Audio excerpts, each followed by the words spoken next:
Aqui. Boa tarde a todos, meu nome é Leandro, eu represento a Unidas, nós estamos iniciando o Unidas Conecta, com o tema A Importância da Linha de Cuidado Coordenado da Cefaleia no Ambiente de Trabalho.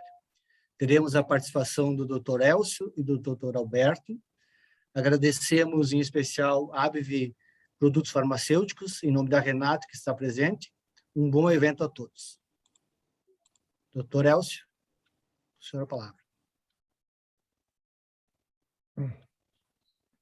Muito boa tarde. Já estou preparando meus slides aqui.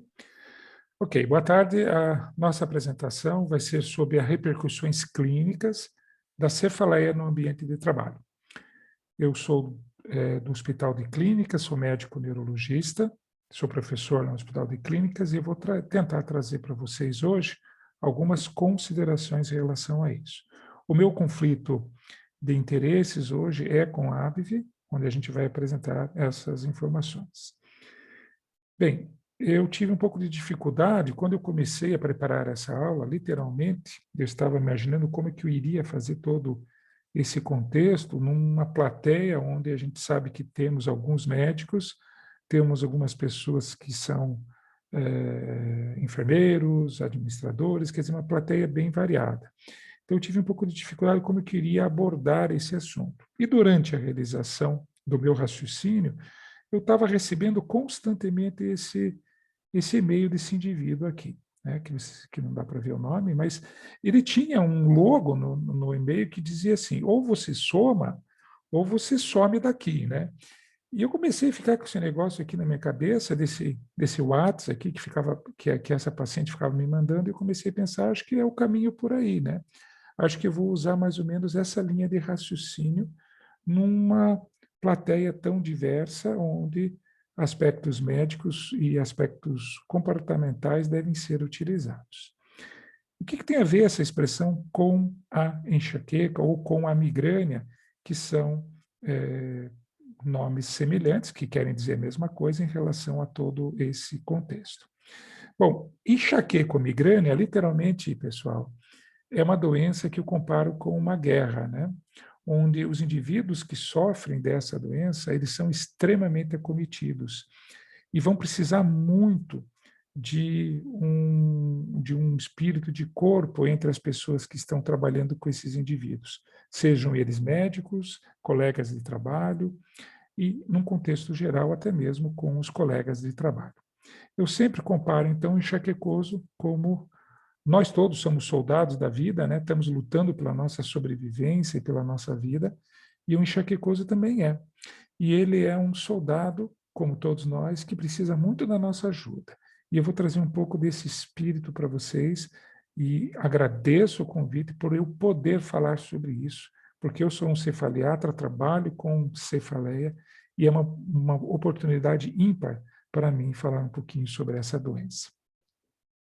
Então, vamos lá. O que é essa doença? Vocês vão ver ali que das cefaleias, eu coloquei duas cefaleias, são as duas cefaleias mais prevalentes que o ser humano pode ter, é a migrânia, ou também popularmente chamada de enxaqueca, e cefaleia do tipo tensional ou tensão. Essa cefaleia do tipo tensional ou tensão, quase todos nós já tivemos. E essa é aquela dor do estresse, aquela dor depois de um dia muito preocupante, de um dia onde se passou por muitos momentos difíceis, né? E isso acontece em quase 60%, em um ano, quase 60% da população vai ter pelo menos uma crise de cefaleia do tipo tensional. Esse é um estudo mundial, feito numa prevalência mundial, onde você vai ter, obviamente, aqui, vocês estão vendo, os homens, eles têm muito menos cefaleia do tipo tensional do que as mulheres, que têm muito mais cefaleias do tipo tensional. Óbvio, que essa cefaleia, ela, apesar de ser extremamente frequente, ela não tem um impacto muito grande.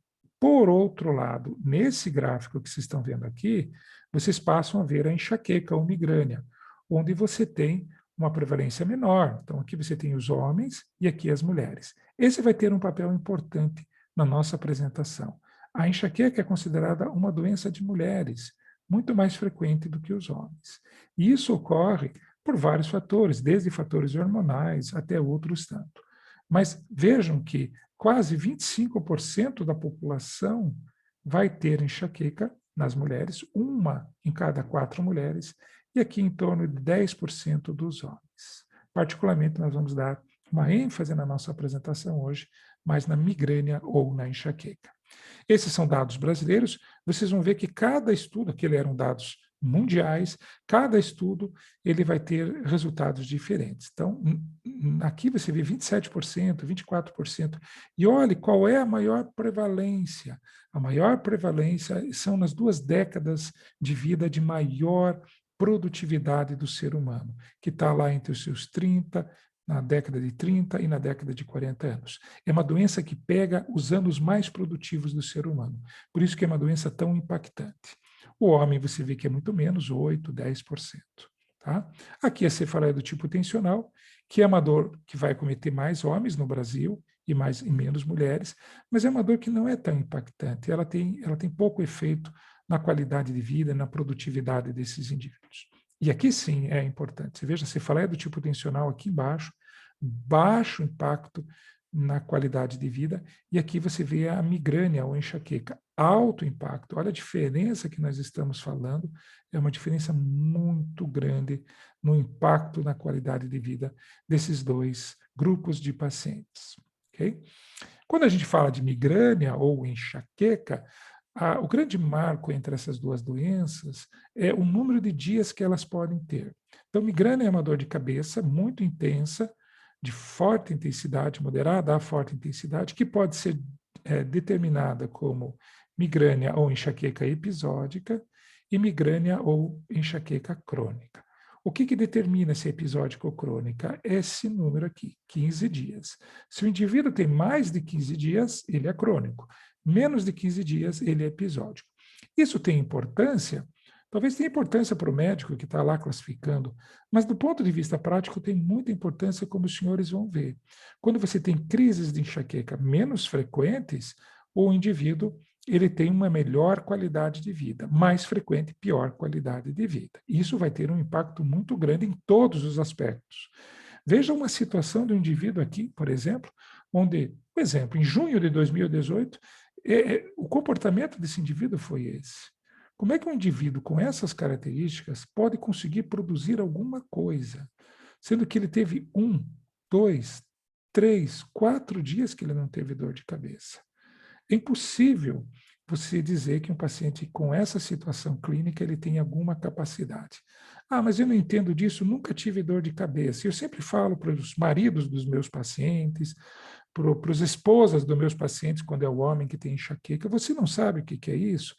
Eu dou uma pedrinha para ele e digo assim, ponha no pé, no seu sapato essa pedrinha e não tire essa pedrinha.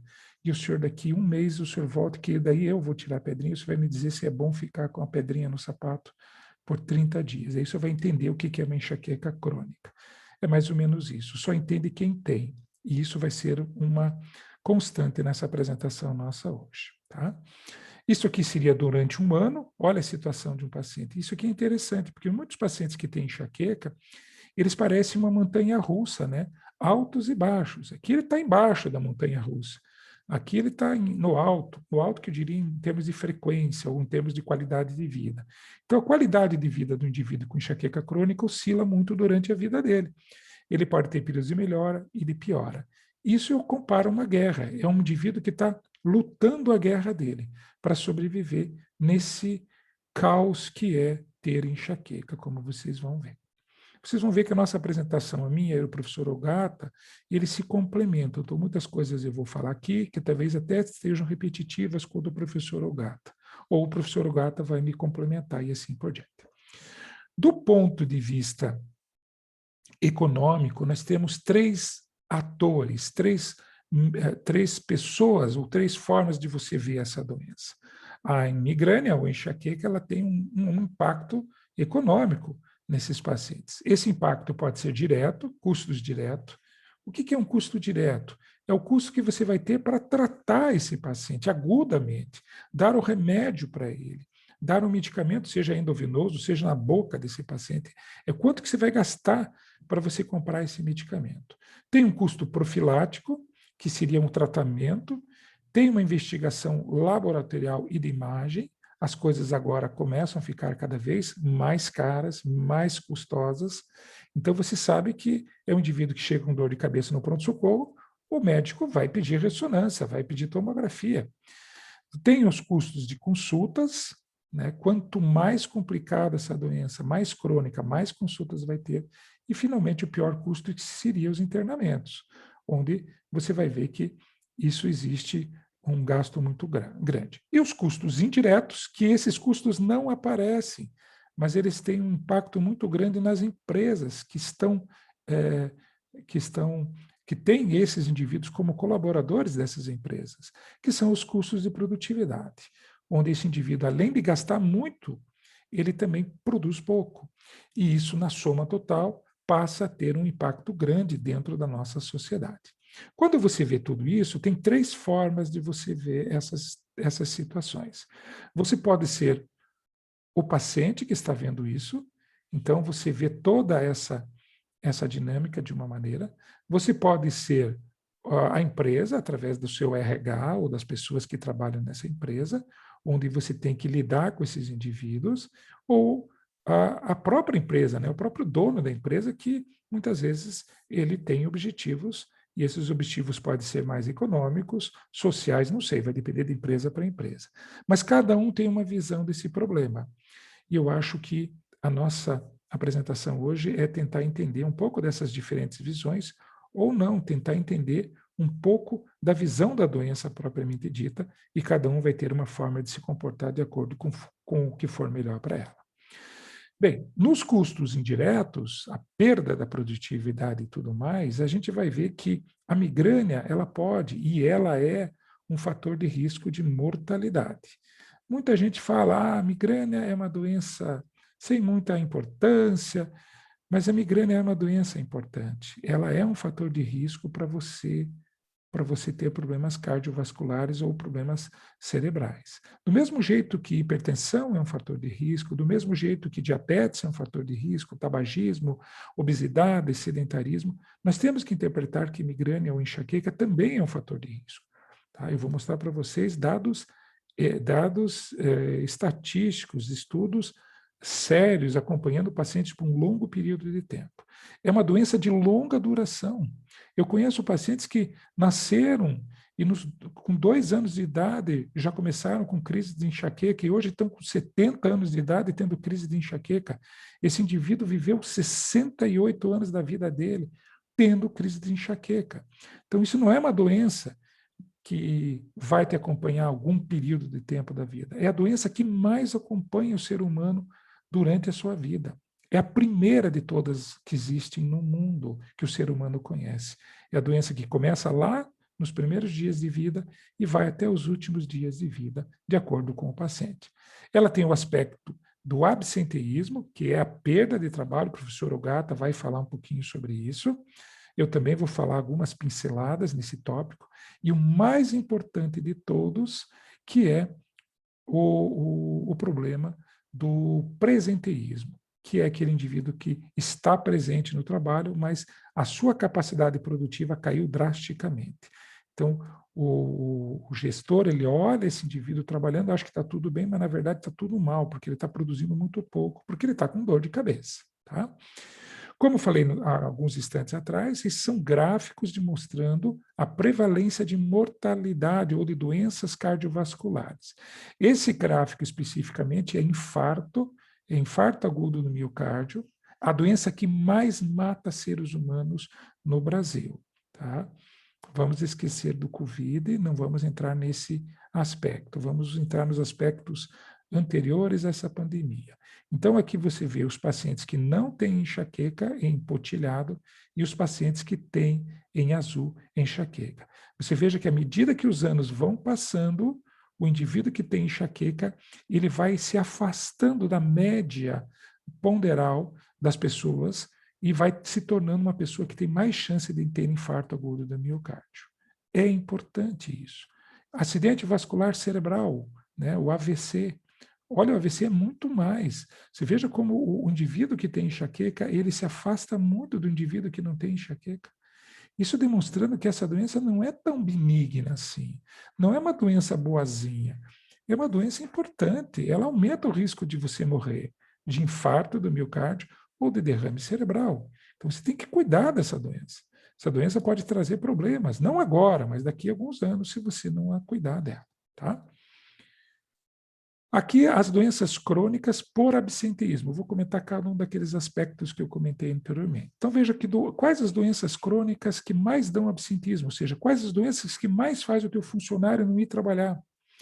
E das 5 que fazem mais um funcionário de uma empresa perder dias de trabalho pelos seus funcionários, doenças cardíacas, doenças do humor, tipo depressão, ansiedade, migrânia ou enxaqueca, doenças intestinais e doenças da coluna, como hérnia de disco, radiculopatia, lumbago, etc. Enxaqueca é uma das 5 que mais faz os seus funcionários perder trabalho. Se você está preocupado com o andamento do funcionamento da tua empresa e do teu funcionário, você tem que entender quais as doenças que podem tirar ele de um posto de trabalho. E você sabe que a migrânia é uma das 5 que mais faz isso. Então, é uma doença que o administrador, o médico do trabalho, tem que ficar de olho. Isso pode influenciar a vida dele. Olha aqui estudos também extremamente interessantes. Aqui a gente vê, por exemplo, desordem do humor. Essa é a chance de você perder um paciente por mês. A chance aumenta 2,4 vezes nos distúrbios do humor. E na enxaqueca, 1,74 vezes. Então, se você tem um enxaquecoso no teu rol de colaboradores, você sabe que a chance dele faltar um emprego porque teve uma crise de enxaqueca é 1,74 vezes a mais do que um outro que não é enxaquecoso. Tá? E isso tem muito a ver com frequência de crises por mês. Então, se você tem uma enxaqueca crônica, que é aqueles indivíduos que têm mais de 15 dias de dor de cabeça por mês, a chance passa de 1,70 para 4,4. É muito mais. Então, a chance de você perder um posto de trabalho é quase 4 vezes e meia mais do que, por exemplo, se você tem uma enxaqueca episódica. Esse é o primeiro sinal de alerta, que você primeiro tem que saber se você tem pacientes enxaquecosos no teu meio de trabalho e se eles são crônicos. E você tem que tratar esses pacientes crônicos para trazer eles de novo para a forma episódica e, com isso, conseguir lidar melhor com essa situação. Tá? A enxaqueca é algo que o paciente deixa de procurar o trabalho, ela influencia o trabalho porque ele quer? Óbvio que não. Esse é um estudo mostrando que o impacto da migrânia vai ser sobre as atividades de trabalho, sobre a sua produtividade. 66% dos migranosos vão ter um impacto na sua atividade de trabalho. Vida social. Ninguém quer deixar de se divertir. Você acha que o cara, não, eu não vou me divertir hoje porque eu estou com enxaqueca. Você já ouviu alguém falar isso? Lógico que não. 61% dos indivíduos perdem atividades sociais de prazer porque eles têm a migrânia. Você vai ter distúrbios do sono, 52% dos pacientes. Mas, no geral, 95% dos indivíduos com enxaqueca ou migrânia vão perder alguma coisa na vida do que um indivíduo que não tem enxaqueca. Então, a qualidade de vida deles é 5% normal, 95% é anormal. Tá? E aqui eu entro no ponto que eu acho que é fundamental, isso são só dados, qualquer um pode ler na literatura, não precisava de mim aqui estar falando para vocês, mas eu acho que no ponto que eu acho que é fundamental para vocês aqui. Essa frase é interessante, né? Qualquer um não é que tem a obrigação, ela tem o dever de identificar um migranoso e tentar orientar esse migranoso no seu tratamento correto. Parece uma coisa tão simplesinha, mas vocês vão ver que é muito difícil identificar um migranoso. E vocês vão entender por que é difícil. Quando você identifica um enxaquecoso, um migranoso no teu ambiente de trabalho, o que você vai fazer com esse migranoso? Você vai procurar trazer uma melhor qualidade de vida, melhorar o desempenho pessoal dele, né? Se ele melhora o desempenho pessoal, é obviamente que ele vai também melhorar o desempenho da minha empresa. E aqui é o ponto que eu acho que nós temos que parar e falar um pouco, que é o estigma da doença enxaqueca. o que é o estigma da doença de enxaqueca. Na minha empresa não tem estigma da doença, da doença enxaqueca. Sinto muito. Você está enganado, na tua empresa tem estigma, na minha empresa tem estigma da enxaqueca. Em qualquer empresa do mundo tem estigma. Nós só temos que entender o que é isso e saber como lidar com isso dentro da nossa empresa. Tá? Você veja que aqui é só um estudo mostrando quem cuida desses pacientes do ponto de vista médico. Talvez isso não tenha tanta importância para vocês, mas qualquer um pode cuidar de enxaqueca.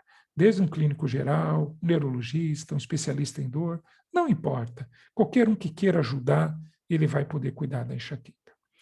O enxaquecoso custa muito, como eu falei para vocês. Custa muito para a empresa, custa muito para o indivíduo. Vejam os dados aqui da enxaqueca crônica, aquela que é mais de 15 dias por mês, e a enxaqueca episódica, que é menos de 14 dias por mês. Tá? Veja quanto custa um indivíduo desse nos Estados Unidos. O custo é muito grande em relação à enxaqueca episódica. Então, são doenças que passam de $4.000 por ano para cada indivíduo com enxaqueca. Custos diretos ou custos indiretos. E eu vou falar de estigma. Eu acho que esse é um momento muito bom para a gente aproveitar essa situação. O que é o estigma, né? O estigma é uma palavra que deriva de um dos momentos mais terríveis da humanidade humana, né? Onde nós, infelizmente, fizemos coisas que nós nem imaginávamos que nós poderíamos fazer, que foi a época da escravatura, né? Na escravidão, o que o dono dos seus escravos fazia? Ele literalmente marcava os seus funcionários com a sua marca, né? A marca dele, porque ele era um escravo dele. E isso ficou, essa expressão vem disso.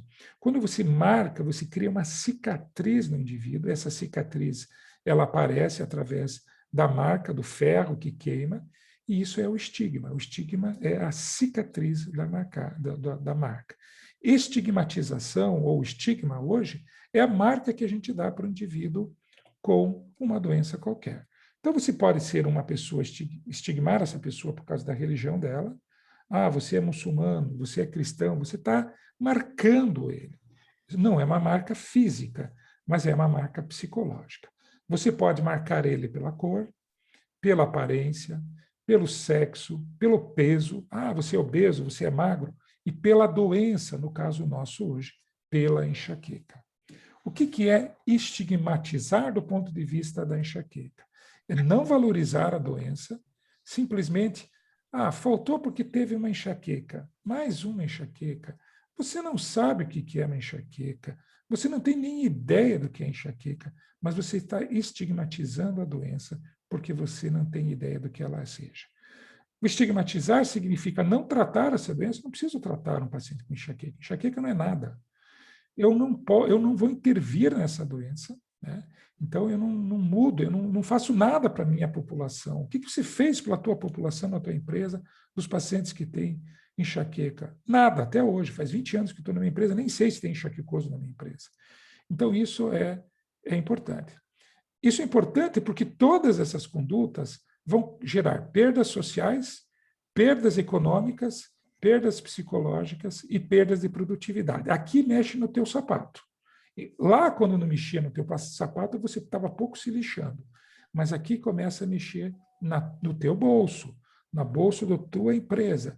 E daí você começa a pensar melhor. Bom, eu acho que seria mais interessante eu investir nisso, porque eu vou começar a ganhar, né? Eu vou começar a aumentar a produtividade da minha empresa, eu vou começar a melhorar a qualidade da minha empresa se eu fizer isso, né? Isso é importante. E eu sempre comparo, eu sempre faço uma pergunta para os meus alunos, né? Qual é o médico que você quer ser? E vou fazer a pergunta para vocês. Qual empresa que você quer participar? Qual empresa que você está construindo?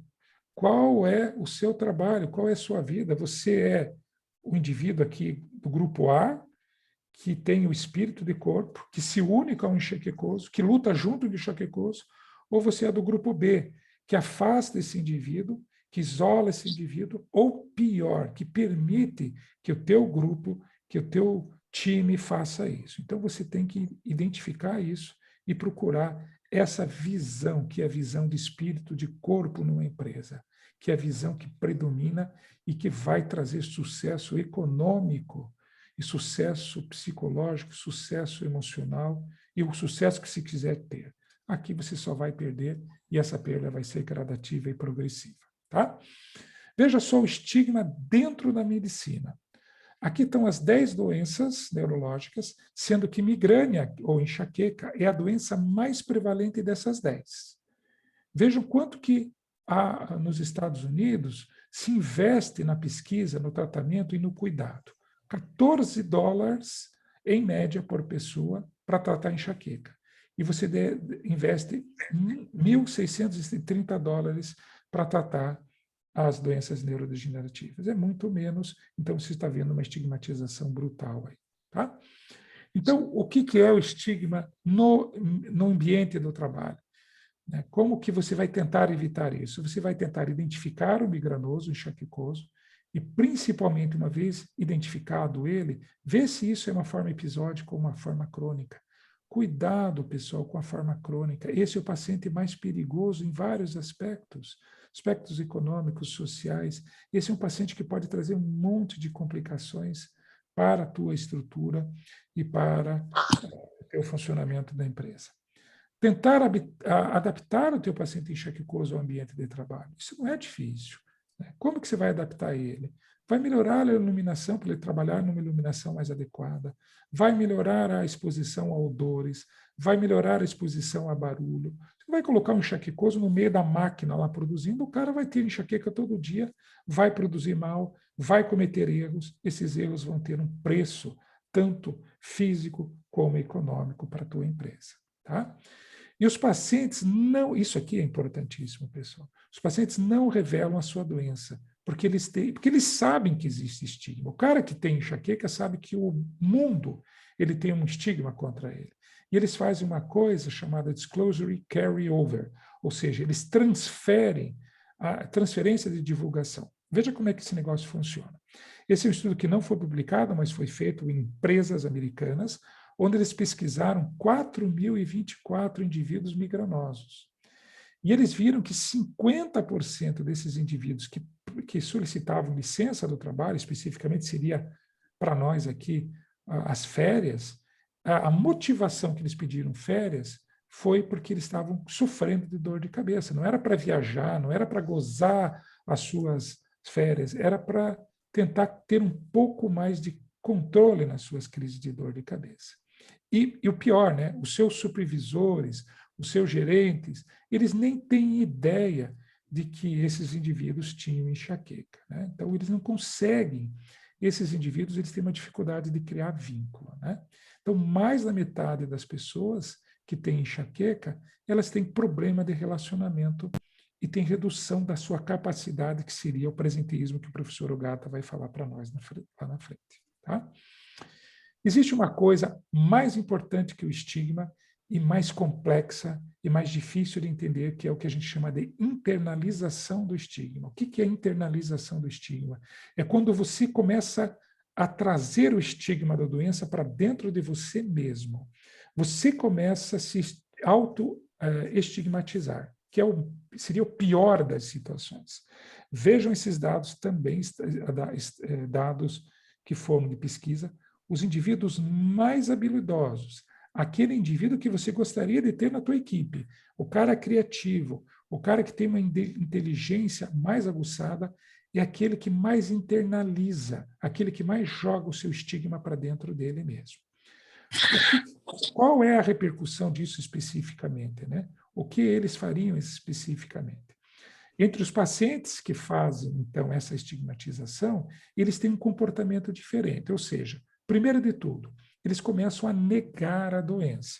Então, eles negam a doença, nós estamos vendo aos montes agora com a pandemia do Covid, muita gente negando o Covid, isso é um comportamento negacionista, mas pior do que um comportamento negacionista é o comportamento de internalização do estigma.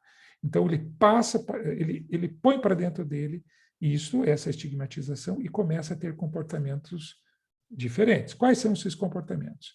Ele simplesmente começa não procurar o tratamento, ele não procura o tratamento médico, porque ele acha que isso é uma coisa, ele começa a estigmatizar a doença, não precisa tratar.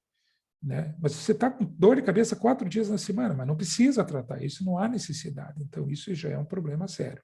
Ele nega a procura médica porque acha que o médico não sabe. Ele nega tomar o remédio porque acha que o remédio é errado. Mas ele está sofrendo. E cada vez mais isso vai trazendo repercussões para ele e para a empresa que ele trabalha. Isso a gente chama de síndrome do sabotador. Ele começa a se autossabotar. Então, ele acha, primeiro, que a doença não existe e ele não vai procurar assistência médica. E depois ele começa a se sabotar. Qual é a importância disso para a sua empresa, para a empresa minha, para a nossa empresa? A importância disso é que o autoestima dele começa a ser destruído e ele para de se aventurar nas atividades profissionais. É aquele indivíduo que já não traz um novo projeto para o grupo, aquele indivíduo que acha que não vai conseguir fazer uma determinada função que ele deveria fazer. Então você pede, faça esse projeto. Ele acha que ele não faz, ele acha que está incapaz, ele já não produz mais e ele acaba não fazendo aquelas atividades que ele tem competência e tem capacidade. Mas essa capacidade, esse fator de internalização do estigma faz com que ele não produza o que ele pode produzir. Ele perde a sua autoestima, em outras palavras. Tá? Ele não vai acreditar em médicos, não vai procurar mais tratamentos farmacológicos. Você sabe que só 14 a 15% dos pacientes com migrânia crônica procuram o médico. A maioria deles está negando a doença ou sofreu um processo de internalização do estigma. Okay? A expressão embaixo do nariz, então, aqui está muito bem vista. Você tem muito mais pacientes que você possa imaginar. Na minha empresa eu tenho poucos pacientes enxaquecoso. Eu posso garantir para você que você tem 2 vezes mais do que você pode imaginar, no mínimo. Né? Então, muitos pacientes, eles simplesmente, você não consegue reconhecer. Mas eles dão pistas, por exemplo. Eles começam a ter comportamentos atípicos, estranhos, faltas não justificáveis, começam a faltar. Mas por que ele faltou? Ele não justificou, não, sabe? Simplesmente faltou. Pouca socialização, são pessoas que não se socializam por causa do estigma e da sua internalização. Um humor deprimido, agressividade em algumas situações, chegam ao beira de ser raivosos, pouca resiliência, eles não toleram pressões, qualquer pressão que se faça, eles já estouram, pouca tolerância, difícil, extremamente obsessivos. Eu faço isso, se mudar um pouco, eles não têm flexibilidade. Então, vocês estão vendo que, apesar de ser pessoas com uma capacidade intelectual superior à média geral, enxaquecoso e tem uma capacidade intelectual superior à média geral, se você não souber lidar com ele, você perde toda essa capacidade intelectual por causa de todos esses fatores que nós estamos falando para vocês.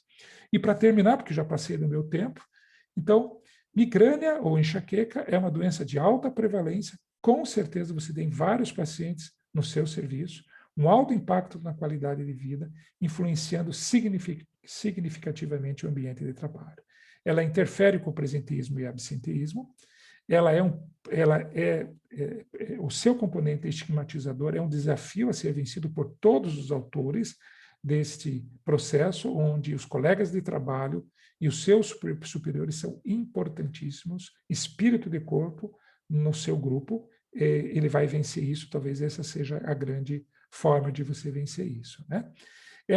A principal ferramenta para o controle em um ambiente estigmatizador é o que a gente acabou de falar, é o espírito de corpo. Tá? A internalização do estigma pelo enxaquecoso é um desafio muito mais complexo, que tem que ser vencido por orientação médica e comportamental. E, finalmente, a enxaqueca é uma doença sem cura, pessoal. Ninguém cura-se da enxaqueca, mas ela é possível de se controlar, diminuindo sua frequência e o impacto na qualidade de vida dos pacientes. Como é que você vai controlar? Entendendo essa doença, e trabalhando em conjunto com o teu funcionário, com o teu grupo, com o teu time, para que essa doença seja bem controlada. Queria agradecer muito mais uma vez a grande oportunidade da gente falar sobre esses pontos tão fundamentais para nós. Muito obrigado. Tenha um excelente congresso. Doutor Elcio, muito obrigado pela explanação, pela palestra. As perguntas deixaremos para o final através do chat, por favor, pessoal, os participantes. Doutor Ogata, com o senhor a palavra. Obrigado. Bom, boa tarde a todos e todas. Quero agradecer muito o convite da Unidas. É uma alegria sempre estar nos eventos da Unidas há muitos anos, seja no Congresso, avaliando o prêmio. A autogestão é uma organização que a gente tem grande apreço. Quero agradecer o convite também da ABVE e a alegria de compartilhar essa sessão com o Dr. Elcio Piovesan, que nos contatos, assistindo, é a pessoa que tem uma visão mais clara, e sempre que a gente ouve o Dr. Elcio é um enorme aprendizado. Eu vou compartilhar aqui.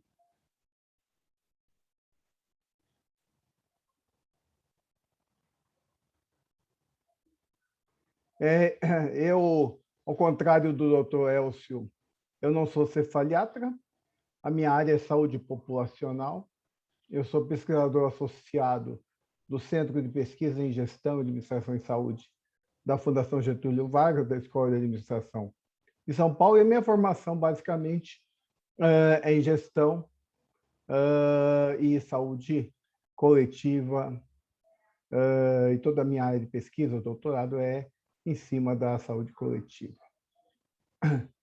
Mas eu queria trazer esse aspecto, quer dizer, eu acho que o aprendizado que a gente teve com a apresentação do Dr. Elcio mostra a relevância do tema, e eu acho que, reforçando essa colocação do Dr. Elcio, eu acho que a gente tem que definir o problema com certeza.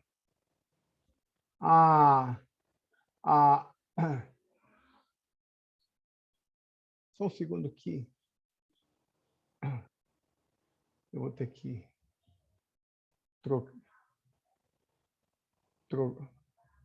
abrir a apresentação.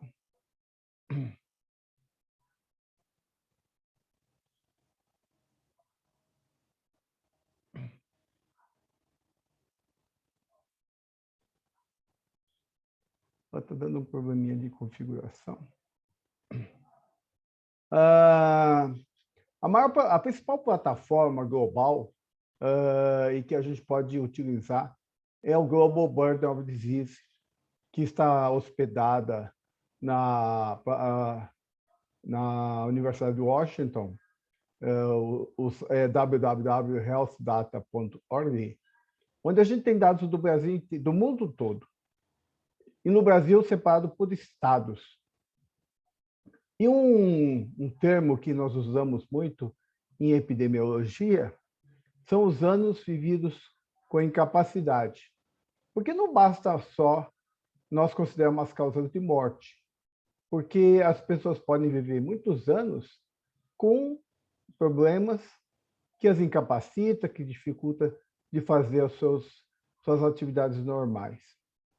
E se a gente considerar nessa plataforma GBD, em nosso país, né, no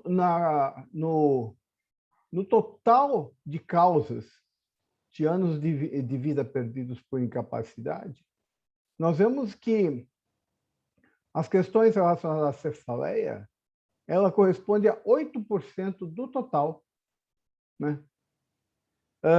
E olhando aqui no gráfico, a gente vê que ele é maior que a asma, que o diabetes, que a osteoartrite, questões digestivas. Então, ela afeta de maneira importante, limita o dia a dia, a qualidade de vida das pessoas. Usando a mesma plataforma e o último ranking que o GBD fez no Brasil, a gente vê que a incapacidade, a cefaleia são a segunda causa de incapacidade no Brasil. só perdendo para dor lombar baixa. E se a gente pegar os top 5, dor lombar baixa, cefaleia, transtorno de ansiedade, transtorno de depressão e as questões sensoriais, todos nós sabemos que essas condições meio que andam de mãos dadas, né? Então, quem tem dor crônica tem mais ansiedade e depressão, e quem tem mais ansiedade e depressão tem mais dor crônica. Então, quando a gente aborda, seja, como o Dr. Elcio falou, na empresa, ou na autogestão, onde muitas das patrocinadoras das empresas participam na autogestão, são empresas que têm uma rotatividade baixa, onde os empregados ficam por décadas, e o Elcio apresentou super bem essa questão do estigma, da patologia que fica oculta, e a gente deixa essa condição tão prevalente por baixo do tapete. E a gente tem discutido, nós temos discutido que nós temos que abordar essas condições. A enxaqueca, as dores musculoesqueléticas e as questões mentais e emocionais. Então, esses 4 primeiros condições que aparecem na plataforma de GBD, a gente não pode realmente jogar para baixo do tapete. Focando especificamente no ambiente de trabalho, um estudo publicado em 2011 mostrou que realmente a enxaqueca ela é prevalente, e isso é um estudo em uma indústria em São Paulo, onde ela atingiu uma taxa que chegou a 17%, né? Junto com a cefaleia addicional, a cefaleia em cluster e outras. Um estudo muito interessante feito em uma empresa de serviços, recentemente, é uma empresa com 800 pessoas, e foi feita uma busca ativa de empregados que poderiam ter enxaqueca, seja por afastamento, uso do pronto-socorro, uso do ambulatório, e se chegou numa prevalência de 5,9%, distribuído principalmente no sexo feminino, na faixa etária de 36 a 40 anos, confirmando aqueles achados que o Dr. Elcio apresentou, muitas vezes com dados internacionais. Eu queria chamar a atenção que, como eu tinha comentado, o estudo mostrou uma associação de enxaqueca, migrânia, distúrbios do sono e ansiedade. Então, há um impacto. Muitas vezes se pensa no impacto para a empresa, mas há um impacto também para o empregado, para a sua qualidade de vida, para os seus relacionamentos, para o seu bem-estar. Porque se houve uma correlação entre depressão, ansiedade, dor no pescoço e distúrbio do sono, muitas vezes a pessoa com migrânia, com enxaqueca, ela procura um outro especialista, ela procura o serviço de emergência, ela faz exames, porque ela não identifica essa associação entre a enxaqueca, a ansiedade, a depressão, a dor do pescoço e os problemas do sono.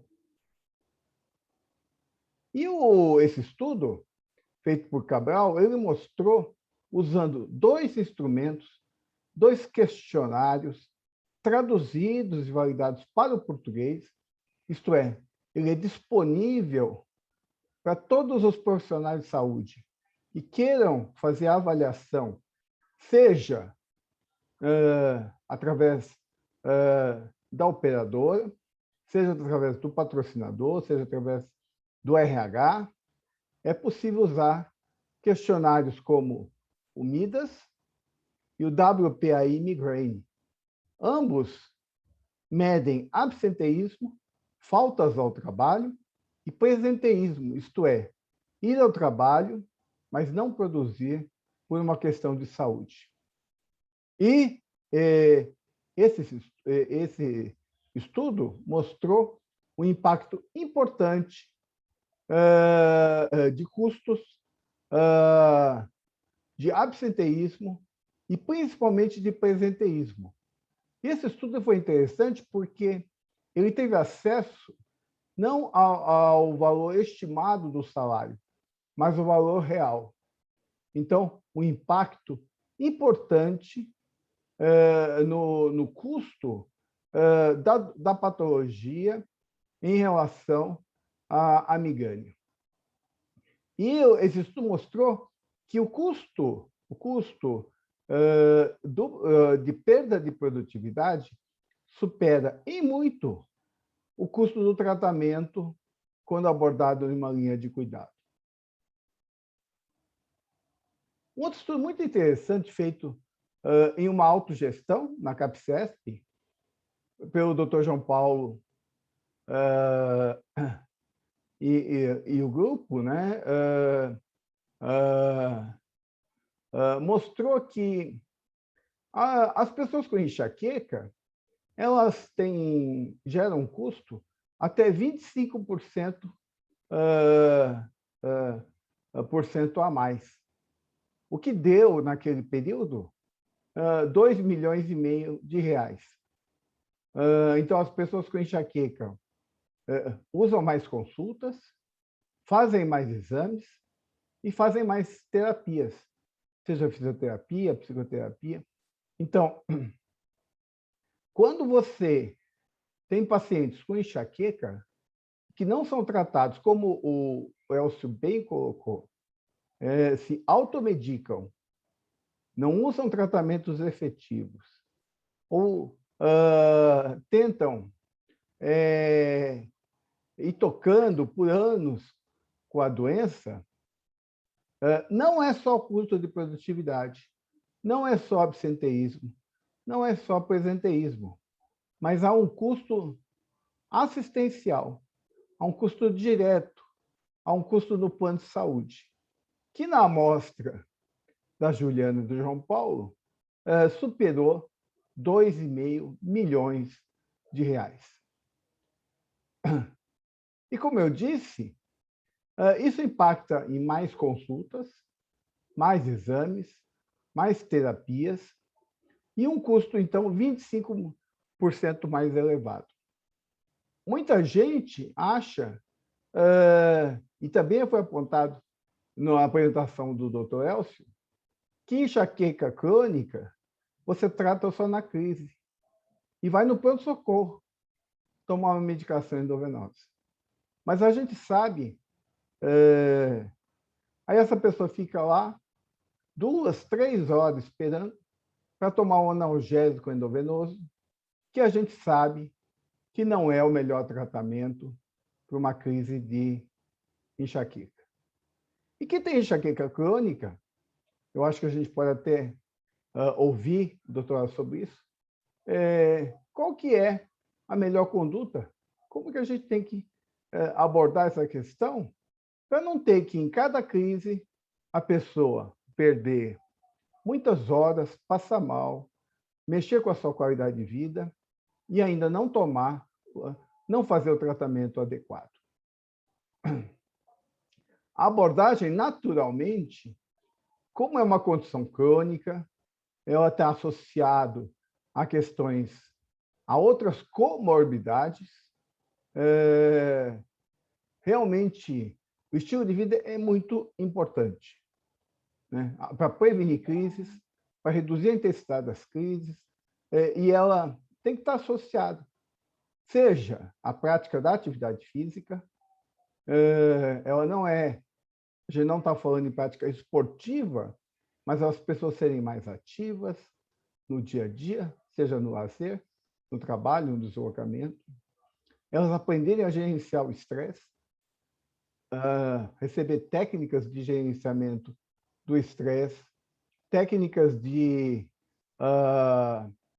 abordagem de como lidar com essas questões, alimentação adequada, e principalmente aquelas que podem desencadear as crises, e é muito importante a questão do sono. Está claro que um paciente com enxaqueca, ele precisa ser acompanhado em toda a sua jornada, né? Como eu falei, desde o estilo de vida, como prevenir as crises, fazer o diagnóstico adequado com o profissional correto, né? O Dr. Elcio é um grande especialista, um grande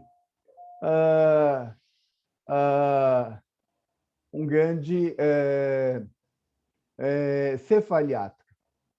Então, assim,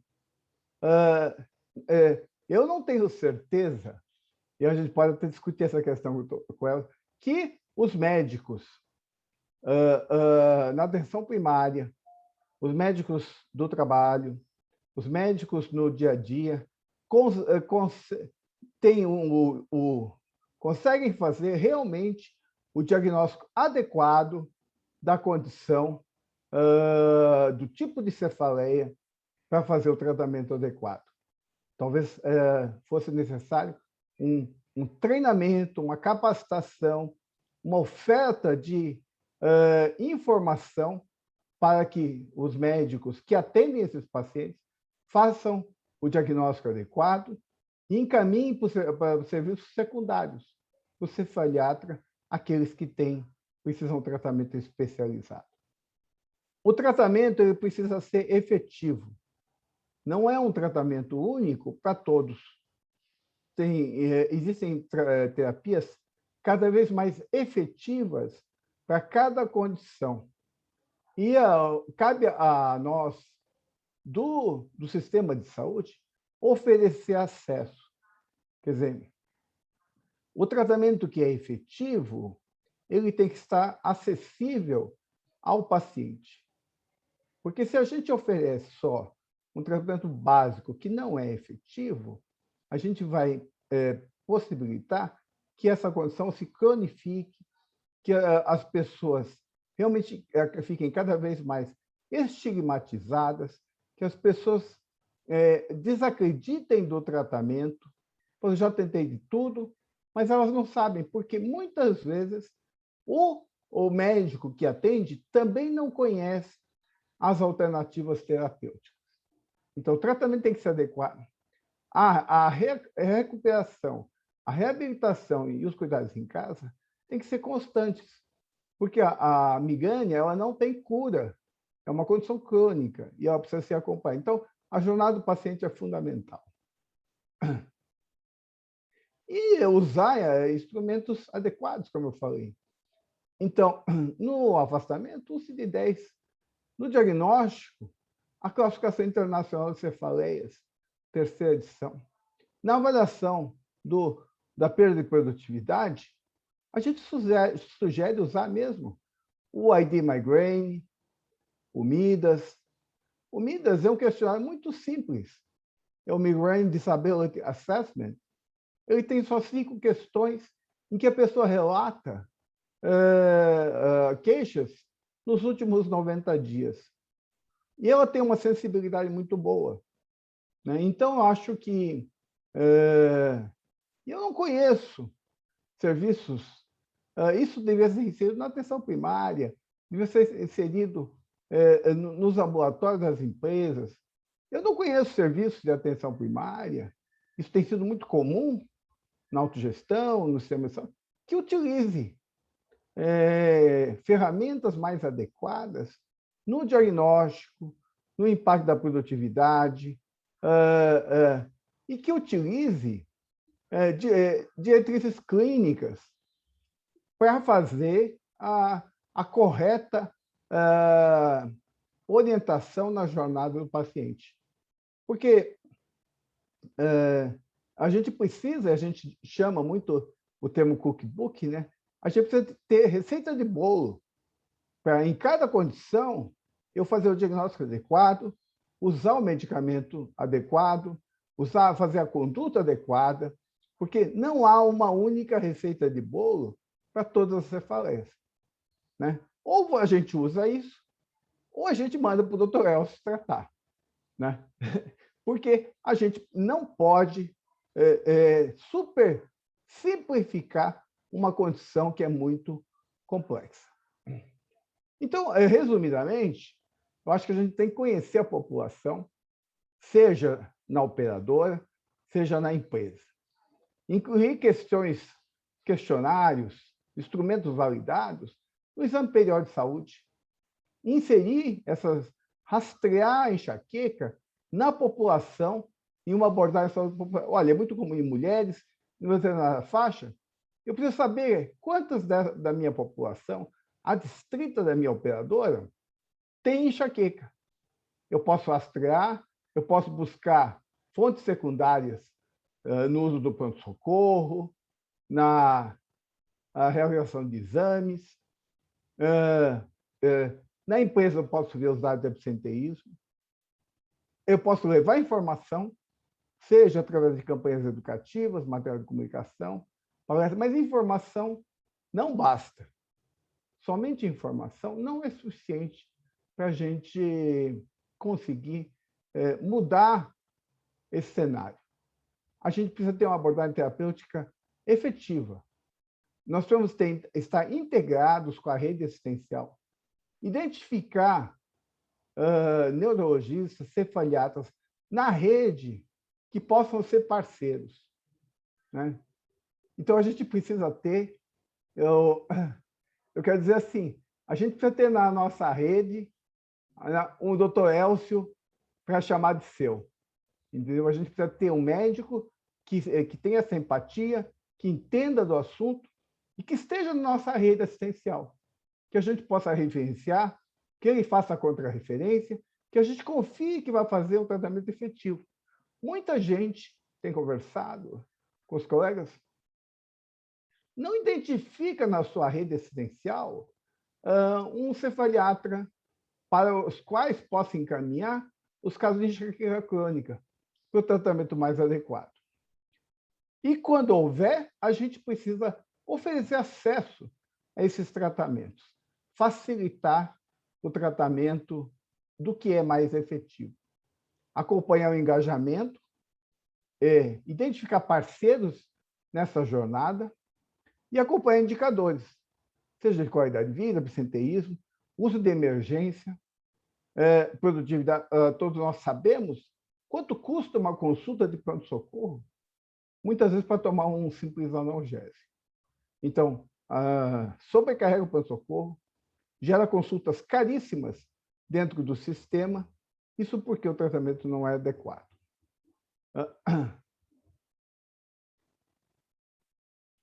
Obrigado, acho que era o que eu tinha a compartilhar e acho que a gente tem alguns minutos aí para uma conversa. Isso. Obrigado, doutora Agata, muito esclarecedor. Vamos ver se o pessoal, os participantes têm alguma pergunta.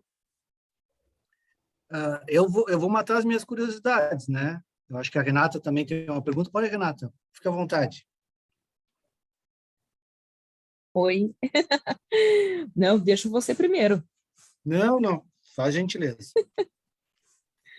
Não, doutor Ogata, doutor Elcio, acho que o mais importante é a gente deixar a mensagem do quão é impactante, né, a cefaleia dentro da saúde do trabalhador.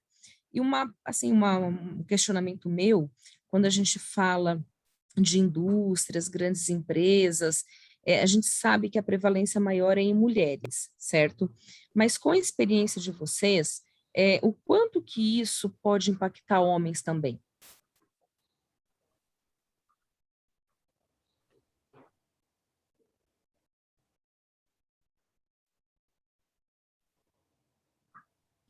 Vocês me Doutor ouviram? Elcio? Ouvimos. Não sei se o professor Ogata quer responder, posso responder? Não, por favor, por favor.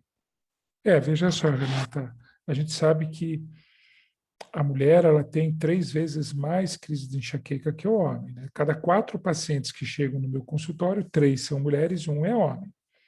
O grande problema do ponto de vista de impacto é que o homem, muitas vezes, ele tenta tolerar mais a dor. Esse é um comportamento do indivíduo homem, né? Do comportamento dele achar que aquilo vai passar, que aquilo vai melhorar, e esse é um erro terrível.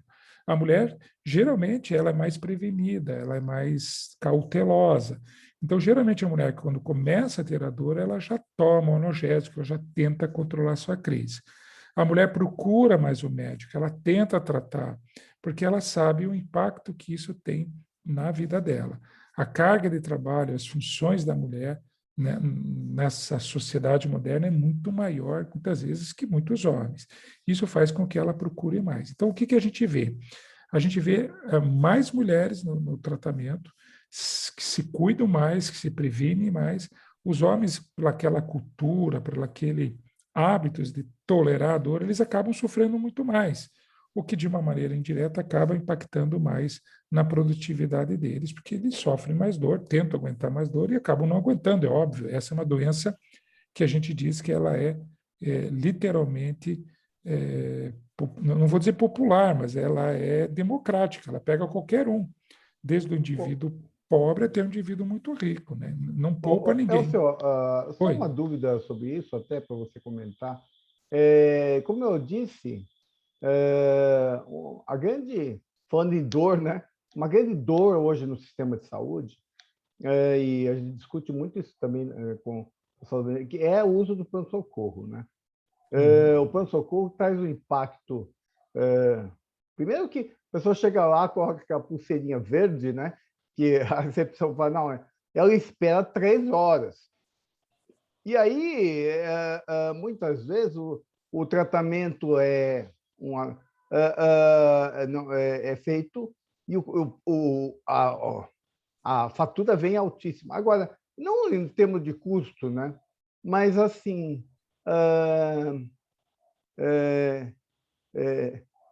funciona. A pessoa com uma enxaqueca crônica fica procurando pronto-socorro só na crise e tomar aquela injeçãozona na veia quando está vomitando, passando mal, cheio de sintomas. O que você nos orienta sobre isso? Eu acho que essa colocação do senhor, professor Ogata, tem 2 pontos. O primeiro, eu tenho um paciente que ele fala assim, eu sou atendido super rápido, mas como é que se consegue? Eu chego lá vomitando, eu dou uma vomitada no meio do pronto-socorro, todo mundo sai correndo para me atender, né? Porque, nossa, ele vomitou, ele passou mal. Agora, se eu chegar com... É uma jogo estratégia, sujo, né? é um jogo sujo, sujo. literalmente. Agora, se você chegar lá quietinho, dizendo que está com dor, põe de canto, ele vai ficando, vai ficando. Então, é isso mesmo. Isso é um estigma da enxaqueca. É um erro terrível você achar que você deve só tratar a crise, principalmente se você tem uma enxaqueca crônica. Quanto mais crise, pior fica. O teu cérebro cada vez vai piorando mais, piorando mais, piorando mais sofrimento, mais incapacidade. Então, a estratégia inteligente esse paciente tem que fazer um tratamento com um bom médico, que saiba entender o problema dele, que saiba orientar ele e fazer um tratamento diário para que ele consiga reverter essa situação. É possível? Lógico que é. Eu sempre digo, enxaqueca tem só quem quer. Não, enxaqueca só vai ter quem pode, é uma doença genética. Mas sofre quem quer. Se você não quiser sofrer com enxaqueca, você não vai sofrer. Você tem que procurar um bom médico, uma boa orientação. Então, ter enxaqueca é, infelizmente, uma herança genética, mas sofrer porque, não. você vê aquele estudo da CAPCESP, é Uhum. impressionante, né? Quer dizer, Sim. o enxaquecoso gasta 25% a mais, mas a gente não pode garantir que esse investimento de 25% a mais tornou o enxaquecoso mais saudável, com mais qualidade de vida, né? Porque ele procurou fez muito exame, deve ter feito tomografia, ressonância, eletroencefalo, né? Quantas vezes a gente vê pessoa com enxaqueca tendo feito eletroencefalograma? Que não ajuda muito, né? Então, assim, se ainda esse custo fosse associado a um melhor controle, mas muitas vezes não é isso, né, Elcio? Não, é a estratégia de investimento. Você tem que investir na profilaxia, da identificação e na profilaxia. Essa estratégia, ela é aquela estratégia do vou empurrando, né? Ah, não, vamos deixando, vamos deixando. Só que isso não funciona. A curto prazo, não vou nem dizer a médio prazo, a curto prazo, uma empresa, uma cooperativa que não investir nesse tratamento profilático, ele vai... É que nem vacinar contra uma pandemia. Ou você vacina e evita um gasto extremo de cuidados, ou você vai ter vários pacientes precisando do cuidado. É como se fosse o tratamento profilático, é a mesma coisa, você tem que investir no início dessa cadeia. E daí você vai literalmente colher os louros, que é controle da dor e redução de gastos. A minha, doutor Elcio, doutor Norogato, a minha pergunta tinha bem nesse sentido, né? A questão toda da prevenção, né? Por mais que seja crônica, como é que se previne, né? Como é que não se chega aos estados de ter que ir no pronto-socorro e ser atendido dessa forma? Então, como é que os senhores veem essa questão toda da prevenção, por mais que seja uma doença que a gente saiba, da própria enxaqueca? Mas eu acho que antes da prevenção, tem que ter o diagnóstico, né? Eu não conheço, eu disse assim, e é um desafio assim, eu não conheço sistemas de atenção primária no privado que fala assim, não, eu cuido de 10 mil pessoas numa atenção primária. Quantos são os pacientes com enxaqueca crônica? Não sabe. Então, não tem prevenção. Como é que você vai fazer prevenção da crise se eu não sei quem são? Né? Aquele estudo da CAPCESP, ele identificou os carinhas. Agora, para fazer prevenção, você tem que saber quem são. E aí você tem que identificar a rede, sabe? Não é assim, procure um neuro, né? Porque nem todo neurologista está habituado a tratar essas condições. Então, eu preciso garimpar na rede e referenciar. Olha, na secundária, a gente tem discutido isso muito, né, no sistema privado, nós temos que ter a atenção primária, que é resolutiva, e como o Elcio falou, a maioria das cefaleias, ele trata, mas uma enxaqueca crônica, ele tem que saber, olha, achei essa pessoa na rede, ele é parceiro da operadora, e eu vou encaminhar, ele vai fazer contra-referência para a PS. Então, a prevenção, ela começa com o diagnóstico e a construção de redes, e que funciona para tudo. Né? Hoje, no sistema, nós temos trabalhado assim para diabetes, para osteoporose, para tudo. Né? Então, acho que é colocar a enxaqueca dentro dessa cesta. Não é só depressão, hipertensão, diabetes, tem que colocar enxaqueca na cesta. Enxaqueca crônica. Até, doutora Gato, vou aproveitar a sua colocação. Realmente a prevenção, né, tem que ser feita. E como você enxerga dentro das grandes organizações os programas de promoção à saúde, né? Como a gente tem para diabetes, que é o Novembro Azul, para câncer de mama. Como que é o teu olhar de uma forma mais macro para esse tipo de programas em grandes companhias? Não, eu acho que isso é o que o Elcio colocou. Eu acho que isso pode ajudar a tirar o estigma, né? E trazer informação. Mas, assim, você não pode, e por isso que a gente é muito crítico, né, sobre isso, né, Elcio? Assim, tem empresa que fica fazendo campanha de informação por décadas. Pô, você tem que avançar, né? Aí você, o que eu faço? Eu faço campanha, eu faço palestras, distribuo material. Pô, mas continua fazendo só isso. Quer dizer, você faz uma vez, você tira o estigma, mas você tem que avançar. Você tem que avançar no diagnóstico, tem que avançar Sim. na criação de rede, tem que avançar. Então, se não ficar fazendo só campanha, Nesse link com o ficar especialista, só né? levando informação, não basta. O que você acha, Elcio? Eu acho que sim, eu acho que uma vez que você... O primeiro passo é esse, é desestigmatizar essa doença, que ela existe, não adianta. O segundo ponto é que a gente subestima o nosso problema. Se você acha que o teu problema é X, eu tenho certeza que o teu problema é X mais 2, X mais 3, então o problema é muito maior. Então, se você não tem uma ideia precisa do universo que você está enfrentando, você vai falhar, obviamente. Lógico que quando você começa a notar, por exemplo, que o indivíduo fez 3, 4, 5 tomografias num ano, alguma coisa está errada, né? As pessoas não estão conversando, a assistência médica não está conversando, esse indivíduo está sendo mal orientado. E, infelizmente, a má orientação ela é prejudicial para todo mundo. Ela é prejudicial para o paciente que passa por exames desnecessários repetidos. Cansei de atender paciente que traz uma tomografia feita, sei lá, um exemplo, em setembro e outra em outubro. Mas por que se fez? Não sei, foi o médico X que pediu, o médico Y que pediu. Eles não conversam, eles não sabem, ele nem teve tempo de perguntar se o outro fez ou não fez.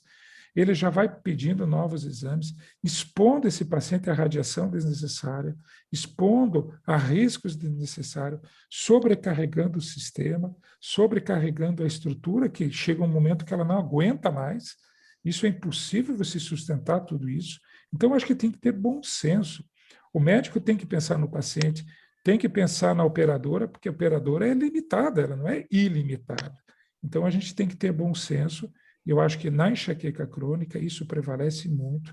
Os passos, as atitudes, as solicitações de exame, elas têm que ser feitas com cautela, sempre vendo a história toda do paciente, sempre vendo toda a situação desse paciente. E muitas vezes não adianta ficar repetindo exames, que isso não vai resolver o teu problema. Você tem que criar novas estratégias terapêuticas, você tem que ter... o paciente tem que aderir a isso, tem que confiar em você, e aí que é a importância que o professor Ogata falou. Você tem que ter um colega parceiro que vista a camisa e que se dedique a esse paciente, para que o tratamento seja adequado. Tem que ter o Dr. Elcio em cada região do Brasil. É claro. Não, tem que ter um cefaliatra em cada região do Brasil. Não, e assim, isso envolve, inclusive, né, assim, mudança do modelo de remuneração. Né? De repente, ele tem que estar estimulado. Né? Remunerar não pela consulta, mas remunerar pelo cuidado. Uhum. Né? E um cuidado integral. Eu acho Veja, que eu queria dar um dado, que esse dado tem um poder, eu posso falar 2 horas aqui, mas isso não vai ter poder nenhum, mas esse dado tem um poder muito grande. 10% dos pacientes, só 10% dos pacientes que iniciam um tratamento com um médico neurologista vão permanecer com ele depois de 6 meses. Alguma coisa está errada nisso. Não pode estar certo isso. Alguma coisa está errada. É o neurologista, é o médico, o sistema, não sei. Nós estamos errando e nós temos que parar e reavaliar isso. Algo está acontecendo errado. Esse dado é sensacional. Questão do engajamento. Isso. Muito bom, muito bom. Com certeza. Então, tá. Doutor Elcio, doutor Ogata, obrigado pela participação, pelas apresentações, muito ilustrativo. Obrigado. Agradeço a todos. Agradeço também a Renata, a Abivai Produtos Farmacêuticos e aos presentes. Convido a todos a participarem do 20º Congresso Internacional da Unidas, que vai ser do dia 1º a 3. Você pode ver pelas redes sociais da própria Unidas. Obrigado a todos. Muito obrigado. Obrigado a todos. Boa tarde. Tchau. Boa tarde. Tchau.